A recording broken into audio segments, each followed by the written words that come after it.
यूं ही नहीं मैं बन जाता हूं।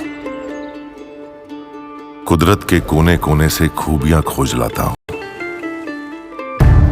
गुणवत्ता की गहराइयों का गोताखोर हूं मैं। यूं ही नहीं मैं रजनीगंधा बन जाता हूं। विकास अघाड़ी में सीटों को लेकर मचे घमासान पर एक और बड़ी खबर आ गई है। महाराष्ट्र में सीटों को लेकर इंडी गठबंधन का झगड़ा अभी भी जारी है। दिल्ली में कांग्रेस की बैठक में सीट शेयरिंग पर कुछ भी फाइनल नहीं हुआ। 25 अक्टूबर को फिर से कांग्रेस सीईसी की बैठक होगी। उससे पहले कल मुंबई में फिर से महाविकास अघाड़ी की बैठक होगी। सीटों के बंटवारे को लेकर बैठक में चर्चा होगी। यानी जो अभी आप सुन रहे थे संजय राउत को, जो ये कह रहे थे कि दिल्ली में आला कमान बैठा है कांग्रेस का, आज शाम तक सीटों का ऐलान हो जाएगा।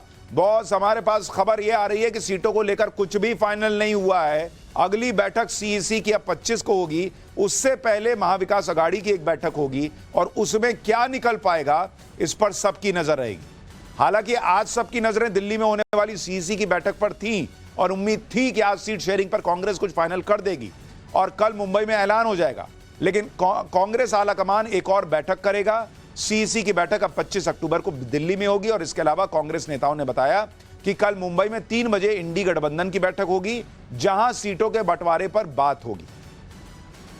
यानी एक तरफ बीजेपी है जिसने 19 कैंडिडेट घोषित कर दिए हैं, 99 कैंडिडेट घोषित कर दिए हैं, माफ कीजिएगा, और यहां इंडी गठबंधन अभी सीट ही फाइनल नहीं कर पा रहा है।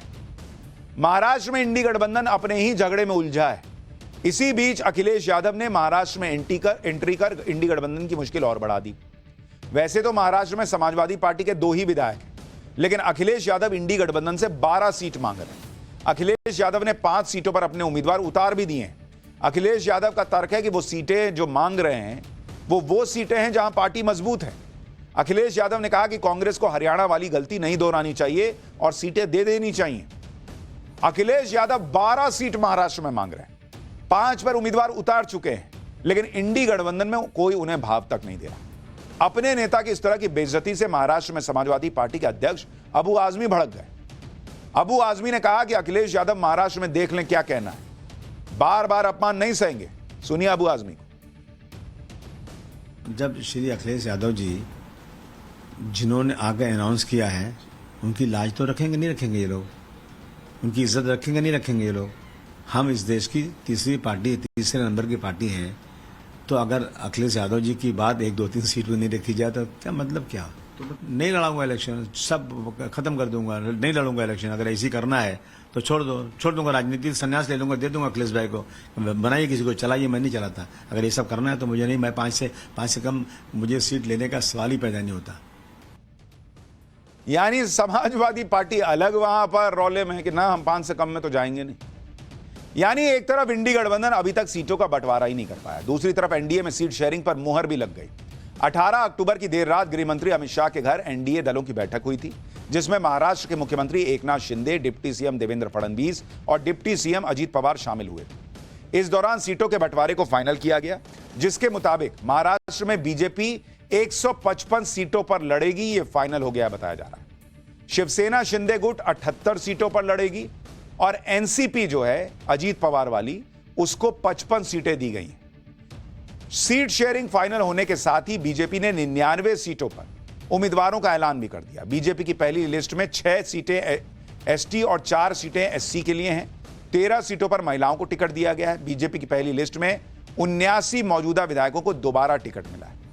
यह होती है चुनावी तैयारी। फटाफट सीटों का बंटवारा हो गया, फटाफट कैंडिडेट का ऐलान भी हो गया।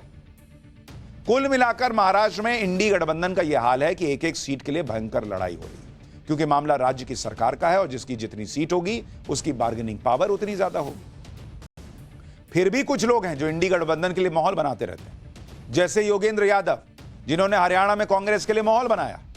नहीं बोले थे कि सुनामी आ रही है, पता नहीं क्या क्या आ रहा है। योगेंद्र यादव ने हवा, आंधी, सुनामी सब घोषित कर दी थी हरियाणा में कांग्रेस ने। यह अलग बात है कि हरियाणा में योगेंद्र यादव के सारे दावे खोखले और गलत साबित हुए।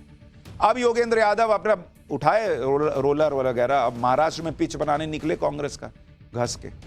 लेकिन महाराष्ट्र की जनता योगेंद्र यादव जैसे चुनावी विश्लेषकों की सच्चाई जान चुकी है। आज अकोला में योगेंद्र यादव एक सभा कर रहे थे, तभी 40-50 लोगों की भीड़ ने हंगामा शुरू कर दिया। योगेंद्र यादव के साथ हाथापाई तक हो गई। पुलिस ने किसी तरह से योगेंद्र यादव को बचाया और वहां से निकाला। जरा एक बार फुल फ्रेम तस्वीरें दिखाई।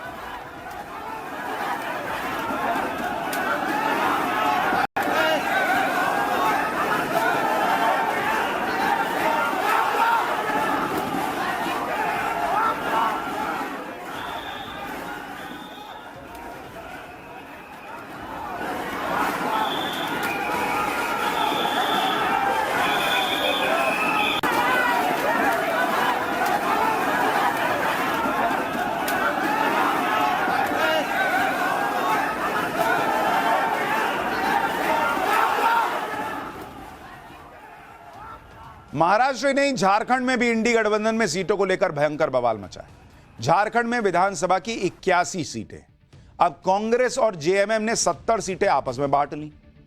बाकी बची 11 सीट आरजेडी और लेफ्ट को कहा कि ले लो, तुम लोग देख लो, आपस में ले लो। अब 11 में से 7 सीट आरजेडी को ऑफर हुई है और 4 लेफ्ट को दे रहे हैं, ये लो तुम लोग भी थोड़ा थोड़ा रखो। आरजेडी बमक गई। आरजेडी ने अकेले चुनाव लड़ने के संकेत दे दिए कि हमको क्या समझे हो जी कि 7 सीट दिए हो। आरजेडी का तर्क है कि वो झारखंड में 18 से 20 सीटों पर मजबूत है भाई, उसे कम से कम 12 से 13 सीटें मिलनी चाहिए। आरजेडी ने कहा कि पिछली बार 7 सीटों पर समझौता कर दिया था, हर बार थोड़ी ऐसा कर लेंगे, इस बार ऐसा नहीं करेंगे। सुनिए आरजेडी के नेता कैसे भड़के हुए हैं। हम आपको जब नेता प्रतिपक्ष 2 दफे हम लोग गए, बड़ी सौहार्दपूर्ण बातचीत हुई। परसों रात हेमंत जी स्वयं थे, सारी बात हुई। इस संभावना पे बल दिया गया कि हमें मिल के लड़ना है।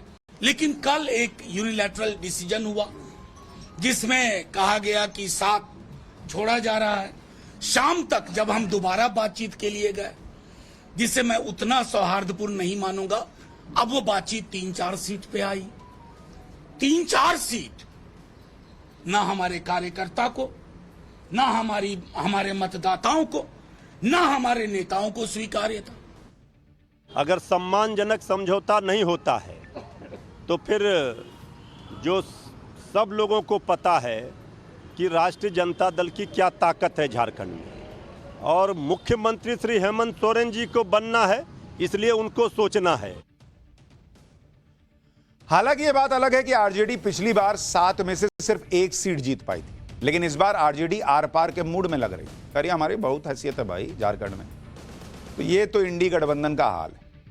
अच्छा, उत्तर प्रदेश में भी इंडी गठबंधन में सब कुछ ठीक नहीं चल रहा।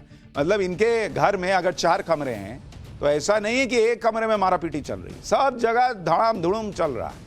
उत्तर प्रदेश में वैसे तो 10 सीटों पर उपचुनाव होना है, लेकिन मिल्कीपुर सीट पर उपचुनाव की तारीख का ऐलान नहीं हुआ, तो अभी 9 सीटों पर उपचुनाव होंगे। उपचुनाव के लिए कांग्रेस शुरू में 5 सीटों पर तैयार थी, लेकिन समाजवादी पार्टी ने पहले ही 6 कैंडिडेट उतार दिए।